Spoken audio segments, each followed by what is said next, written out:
Hello મિત્રો, પાછો આપની સમક્ષ એક સરસ મજાના જોક્સનો વિડીયો લઈને આવી ગયો છું. સૌને હરીશ સુમેસાના નમસ્કાર.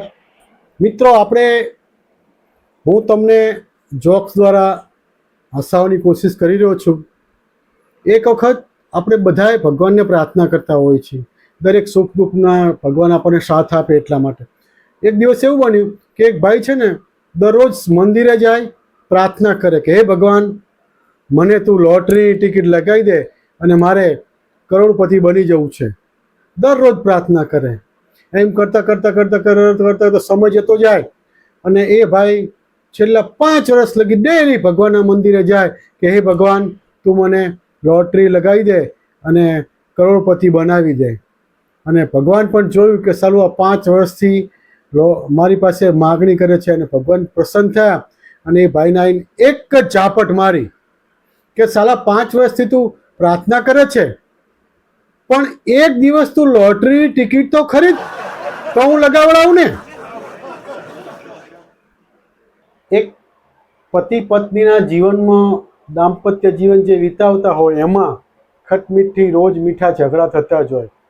પણ એક વખત એવું બન્યું કે અમારે બાજુમાં એક પ્રમોદભાઈ કરીને રહે છે, મારા મિત્ર છે. એમને મિસિસ વચ્ચે થોડીક વાદ વિવાદ થયો અને વાદ વિવાદ ઉગ્ર થઈ ગયો. અને ઉગ્ર એટલે એવું થઈ ગયું કે પ્રમોદભાઈના મિસિસ તો સૂટકેસ કપડાં ભર્યા ને કે હવે હું જાઉં છું, ખબરદાર કે મને લેવા ના આવતા. તો અમારા પ્રમોદભાઈ કે સારું જા, કે હું મંદિરે જાઉં છું. તો પ્રમોદભાઈના મિસિસ કે હું પાછી આવું ને એવી માનતા જ નહીં, કે મહેરબાની કરી. તો પ્રમોદભાઈ હળવે રહીને એટલે કીધું કે આ તો તું રિસાઈ જાય એની મેં માનતા માની હતી ને, એ પૂરી કરવા જાઉં છું કે હું. મિત્રો, મારા જોક્સ છે બધા પતિ પત્નીના એકબીજાના જે દાંપત્ય જીવનની ખટમીઠી વાતો છે એ હું આપની સમક્ષ રજૂ કરું છું. જો તમને ગમે તો મારી યુટ્યુબ ચેનલ જે છે હરીશ કે સુમેસરા ને લાઈક કરજો, શેર કરજો અને સબસ્ક્રાઈબ કરજો. ધન્યવાદ. હવે આપણે જોઈએ કે એક મારા મિત્ર છે, હમણાં જ મેં વાત કરી એમ, એમનું નામ છે પ્રમોદભાઈ અને એ જોબ કરે છે. એટલે સવારે 9 વાગે ઘરેથી નીકળી જાય ટિફિન વિફિન લઈ. એમના મિસિસ સરસ મજાનું ટિફિન બનાવી દે અને 10 વાગે ઓફિસે પહોંચી જાય. પણ મારા મિત્ર છે થોડાક મારી જેમ મોજીલા માણસ, ઘરેથી કંટાળ્યા હોય, ઓફિસમાં જઈને એસી બેસીમાં આવે એમણે તો પછી ફેસબુક લાઈવ કર્યું સરસ મજાનું, અને એક ગીત પણ પાછું ઠપકાર્યું. पंछी बनी उड़ता फिरूं मस्त गगन में, બોલો. અને ફેસબુક લાઈવમાં ગીત સરસ મજાનું ગાવા માંડ્યા એ તો, અને એ તો ગાતા ગાતા ગગનમાં પહોંચી ગયા. અને એમના મિસિસે ફેસબુક લાઈવ જોયું ને કે ઓહો, મારા ઓછા તો ઓફિસમાં જઈને ગીત ગાય છે ને પાછા પંછી બની ઉડતા ફીરું મસ્ત ગગન મેં, એટલે તો ગગનમાં પહોંચી ગયા છે. પછી એમના મિસિસે સરસ મજાની એક કોમેન્ટ કરી. એ કોમેન્ટ શું છે એ પણ એમણે પણ ગીત દ્વારા જ કોમેન્ટ કરી.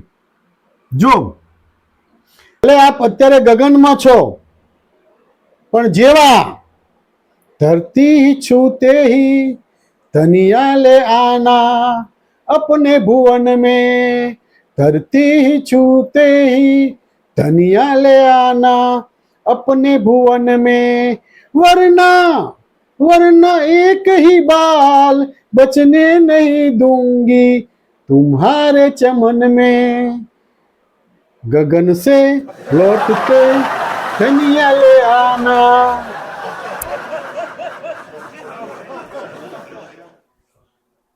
એક પતિ છે ને લોહી લુહાણા હાલતમાં માથામાંથી લોહી નીકળતા ઘેર આવ્યા તો એમનો પત્ની તો ગભરાઈ ગયા અને સીધું પાટા પિંડી કર્યા અને ઘા સાફ કર્યો અને એવું બધું એમણે કર્યું. અને પછી હળવે કરીને પૂછ્યું કે કેમ વાગ્યું, કઈ પડી ગયા હતા? કે ના ના, પેલો મારો ભાઈબંધ નહીં, એને લાકડી મારી કે મને. તો પછી તો ગુસ્સામાં કે પણ એને લાકડી મારી તો તમારા હાથમાં કઈ નતું, તમારે ના મરાય. કે મારા હાથમાં એની મિસિસનો હાથ હતો કે?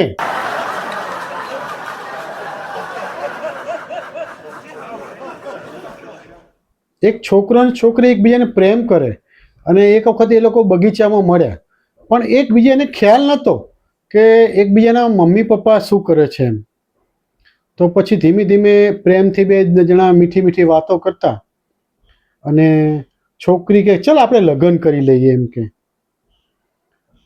અને બીજું કે હું તને કહું આપણે લગ્ન કરશું ને તો મારા પપ્પા છે એ મંડપ, ડેકોરેશન અને જમણવાર એ બધો કોન્ટ્રાક્ટ મારા પપ્પા જ કરે છે, એટલે આપણે લગ્ન કરશું એકબીજા તો લગ્નનો ટોટલી ખર્ચો બચી જશે કે આપણે, અને મોટા ભાગે ફ્રીમાં લગ્ન જેવું થઈ જશે એમ, એટલે કે તમને પણ બહુ ખર્ચો આવશે નહીં.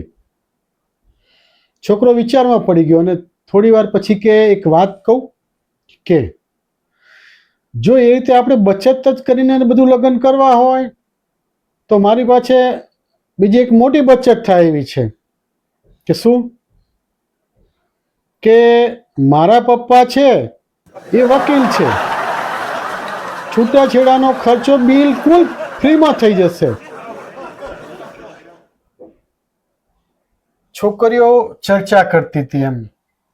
હાલના જમાના પ્રમાણે વોટ્સઅપ, ફેસબુક, મોબાઈલ કેવું કેવું ચાલે છે. આમાં એક છોકરી કે યાર શું કરું યાર, હું તો કંટાળી જાઉં છું કે મારો ભાઈ છે ને દિવસમાં 10 વખત કપડાં બદલે છે કે. બોલો. એની બીજી બેનપણી કે 10 વખત કપડાં બદલે છે કે શું તારો ભાઈ ફિલ્મમાં કામ કરે છે કે? તો પેલી બીજી બેનપણી કે ના રે ના, હજી તો ચાલ ફિલ્મોમાં કામ કરે, 6 મહિનાનો થયો છે હજી તો એ કે. મિત્રો જો આપણે સોસાયટીમાં જુઓ ને તમે તો બહેનો છે ને બહુ ભોળા હોય એમ, પેટમાં સહેજ પણ પાપ ના રાખે. એનું તમને ઉદાહરણ આપું કે આપણે બેન આપણી સોસાયટીમાં એક સાડી વાળાની દુકાનેથી સાડી લાવ્યા હોય ને તો બેન ઘેર આવે, પાણી તો પછી પીવે, પણ આજુબાજુ પાડોશી બધી બહેનોને એ સાડી લાવ્યા છે એ બતાવે, પછી જ એમને શાંતિ થાય.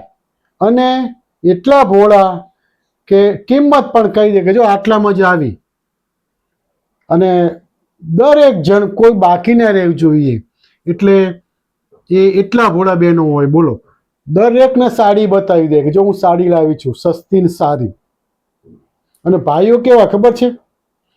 ભાઈઓ દિલના ભોળા નહીં, પેટમાં મેલ રાખે. કેવો? 1000ની બોટલ લાવ્યા હોય પણ જો બાજુવાળાને પણ ગંધ ના આવવા દે કે હું 1000ની બોટલ લાવ્યો છું, એ પૂરી કરે ત્યાં સુધી પણ કોઈને ગંધ ના આવે. બોલો, આટલા પેટમાં કાતીવાળા ભાઈઓ.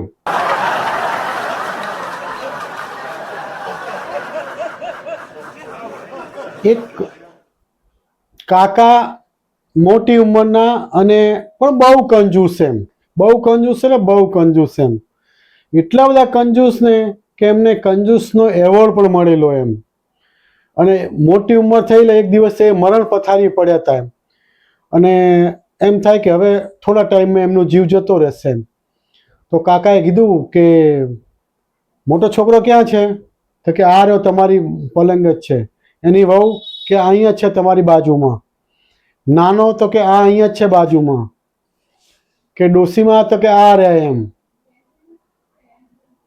પણ બધાય કે આ રૂમમાં છો મારી જોડે, તો આ કે બાજુના રૂમમાં પંખો કેમ ચાલુ ફરે છે?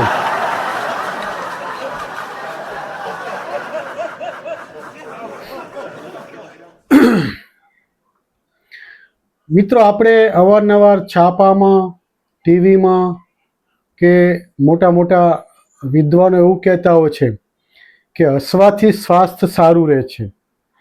જેટલું હસશો, જેટલું હાસ્ય તમારા ચહેરા ઉપર કે તમારા શરીરમાં આવશે એટલી તમારી તબિયત સારી રહેશે. એવું એક ભાઈ એક શિબિરમાં ગયા અને ત્યાં એવું કહેવામાં આવ્યું કે બસ સતત હસતા રહેવું તો તણાવ, સ્ટ્રેસ, ચિંતા બધું ઓછું થઈ જશે. અને બીજા દિવસે એ ભાઈ તો અમલ ચાલુ કરી દીધો. રસ્તામાં ચાલતા ચાલતા એક બેન આવતા હતા અને ભાઈએ તો હસવાનું ચાલુ કરી દીધું.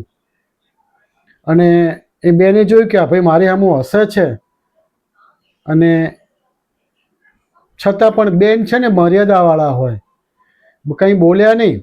પણ પાછળ પાછળ એમનો પતિ આવતો હતો અને પહેલવાન હતો, બોક્સર.